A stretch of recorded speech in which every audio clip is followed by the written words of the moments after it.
Yeah, so JRM got a hold of me and said, hey, we'd love you to come over. We want to try to develop the Mini. We have, a slot in the series this year, so we want to use them. So they flew Danny and I over, and we raced. And to be honest, the cars over there in that series, there's like 16 cars that are just ridiculous. So the Mini, although it was underpowered in 2013 in GRC, it was still drivable. I mean, clearly I loved it. I mean, unbelievable car. Love it. But you go over to, and maybe that's just the progression of what's going on right now. They haven't done much with that car until me and Danny came over, and that car really, I mean, the supercars over there are just, they're 16 smoking fast cars. A lot different. But it was great. It was an awesome opportunity. They had some ideas for next year, but to be honest, I didn't really bank too much on moving, forward. I mean, if something happened, I just think it's almost unrealistic to go to 13 or 14 races in Europe and somehow make it work dollar for dollar. I just, that's a big one right there. So I haven't heard much, so, I'm just kind of sitting back. But it was fun, definitely really cool. I love Europe. It was awesome to go over there. Yeah, so, but it seems like a pretty big stretch to get that series. I mean, you know how it is. I mean, with your trucks and racing, and dude, it's not easy to fund a program. You're pretty lucky if you can get funded, Yeah, and that's the thing. I mean, I don't think a lot of people looking in realize even at elite levels, I mean, whether it be rallycross or Formula D or even in Supercross, I mean, there's a lot of guys dipping into their own pockets to go racing, and I don't think people realize that. They see stickers all over everything, and they just don't realize how expensive it truly is to go racing. No, I know, you're right. And look at, like, even back to my Subaru days, and that was when I decided to walk away from Subaru. You don't realize, like, people just don't realize. That's what's so crazy to me, is that they put it all on the driver, and clearly Subaru just doesn't have the you think Subaru, okay, they got a ton of money, their budgets are huge, that car must be just as good as everybody else. Well, they're not. And I'm not saying that in a bad way. I just think that, you got cars coming over from Europe that have been developed for 10, 15 years, and those guys know 2-liter motors over in Europe. You bring them over, and people, it's funny how it gets crazy because I know Lance and the crew, they work so hard, but I know they're I'm not sure how they're doing this year. I don't see too much, but, it's tough. It's tough to get that car up to where the other cars are at. I mean, remember when the Fords came over in 2009? That was right there was a whole different measuring stick. Yeah.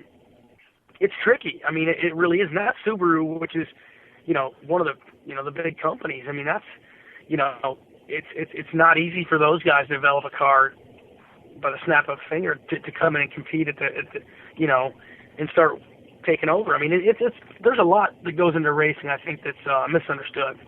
Yeah, for sure. So, I mean, at this point, if something was to open, it was the right fit, I mean, you still open to going back and say, racing, global rallycross if the right team and the right opportunity came along? If it came along, I think I'd definitely look into it and be pretty positive with it.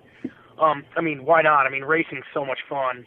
But I think, all in all, it just has to be the right fit for both parties. You know what I mean? So nobody feels like there's, somebody's not getting the fair handshake, or I think that's the biggest thing is that when, and I'm sure you've seen it in trucks and cars, I've seen it, forced relationships, the budgets aren't really there it doesn't really work, align for either the driver or the team, and then it just turns into a mess. I mean, you want to represent the team and drive well, and you want your name. If you're driving, you want to make sure, you're respected as a driver, but sometimes I think it's tricky. But it has to be a right fit for sure. But I'm never say never.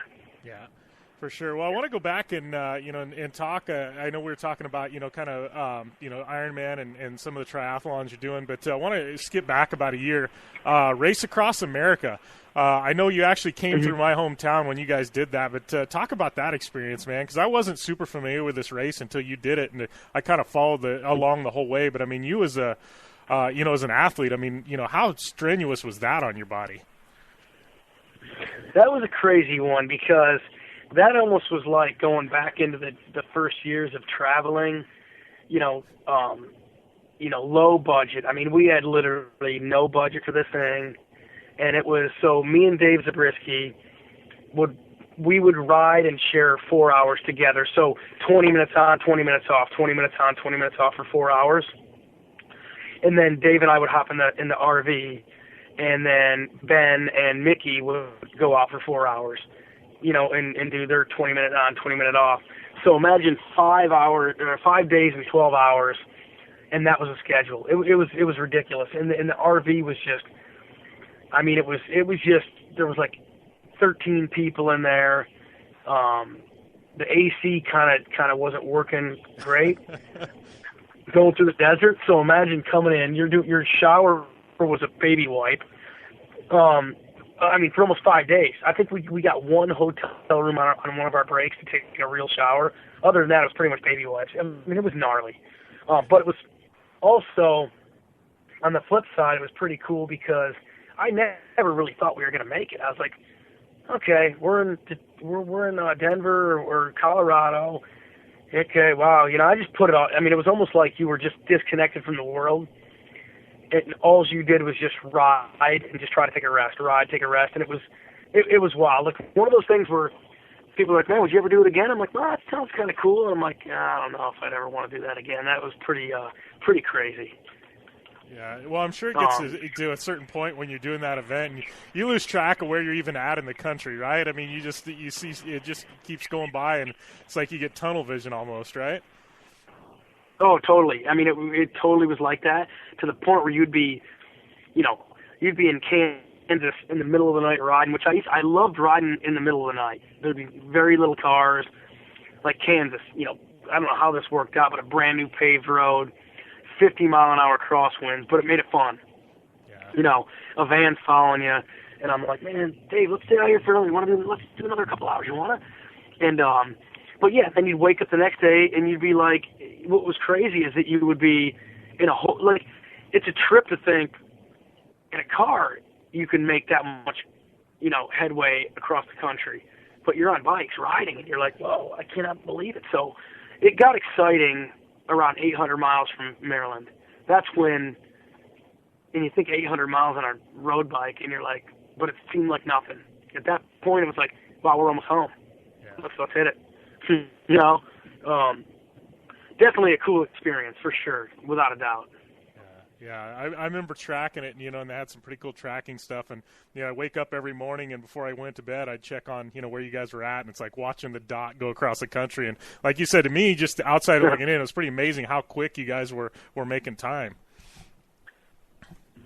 Isn't that crazy? I know that amazes me too. Is it? And what's cool is, Jim, a lot of people, my friends and family, a lot of people are following, like getting up in the middle of the night, checking it. They were like, dude, they couldn't come unglued from it. And I'm like, man, that's pretty cool. And nobody really knows about that race either, I mean, it's almost like, man, it's a pretty dynamic race, and not many people even know much about it. No, what was funny and I didn't either. Yeah, I mean, you guys came through my hometown. You literally rode a half a block from my house with the way the road cut, and it was like 12:30 in the morning, and I'm standing out, out there in my shorts, like half a block from my house, watching you guys go by, and I'm like, here's one of the most grueling bicycle races in the world, and nobody even knows it's going on. That's insane. Where's your hometown? Parker, Arizona. Okay, really? We came right there. That's awesome, dude. No, you literally. I could stand in my front yard and watch everybody go by. It was just so random the way it worked out, Well, that's cool. You know what's pretty rad, Jim, is that this was pretty cool. It was rare, but it was pretty cool. There was actually people that would be on the side of the road hanging out, watching, with signs in some towns, random, and it was, like I said, it wasn't much, but it was still pretty cool. Definitely lifted your spirit that people actually cared, Yeah, for sure. But it was awesome, man. But yeah, I don't know. That was a big feat, but we'll see. I think the Ironman was in some ways hurt more. I can. And it was only one day. Yeah, I can only imagine, man. So what's next for you? I mean, what's on the horizon? Obviously, coming into the winter months and stuff like that. You got anything planned? You know what? I'm going to get back into training for sure. I've been slacking, but I'm going to get back and reevaluate next year. I definitely want to do some 70.3s next year and just try to, definitely race more triathlon. But other than that, I really don't have much else on the radar. It's kind of triathlon now. Maybe try to qualify again. Yeah, well, and on the racing side of things, I mean, I know, to move back into rallycross, have to be the right fit with the right team. I mean, you ever thought about any of the arrive and drive stuff, like like Stadium Super Trucks or Terracross, where everybody's in the same vehicle and you just show up and drive? If I was out west more, I probably would be. I think I'm so disconnected being out here. I feel like, although there are some teams in Charlotte, I feel like it's just totally out of the loop. I mean, it seems like West Coast, a lot of the stuff is pretty prevalent. Like you can probably race every week, I would imagine, huh? Yeah, pretty much. Or close to it. Yeah. Out here, it's like I feel so disconnected. Like North Carolina, where I live, I mean, if I was on the west side, maybe it'd be different, but where I'm at, it's like you just don't hear. It's just not really. There's not many people doing stuff. Maybe there's a couple motocross tracks around here, but that's about it. Yeah. Yeah. Well, I got to ask you too. I've been, I honestly, I go out and ride my bike with my daughter here and there, and we hit the skate park maybe once a week. But I'm not on it like I used to be. But what's your current take on, on the state of BMX? And I mean, and even what some of these guys, I know Red Bull Rampage just went down with the mountain bike side of things. I mean, what's your take on the current level of riding in both BMX and mountain biking?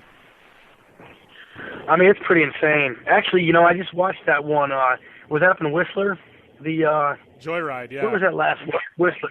Dude, that's sick. For the mountain bike stuff, that's pretty sick. I think the level of BMX as well.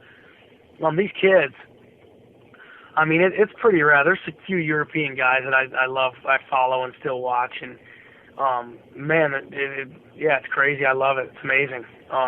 I don't know, I went up to Nora Cup, gave Ramp Rider of the Year award away. That was pretty cool. Went out and stayed with TJ Lavin and hung out for a couple days. That was pretty cool. But I don't follow a ton because I don't know really what, X Games, just park doesn't seem like it used to be. It's more skate park stuff or cement, and it's cool, but I definitely don't follow as much.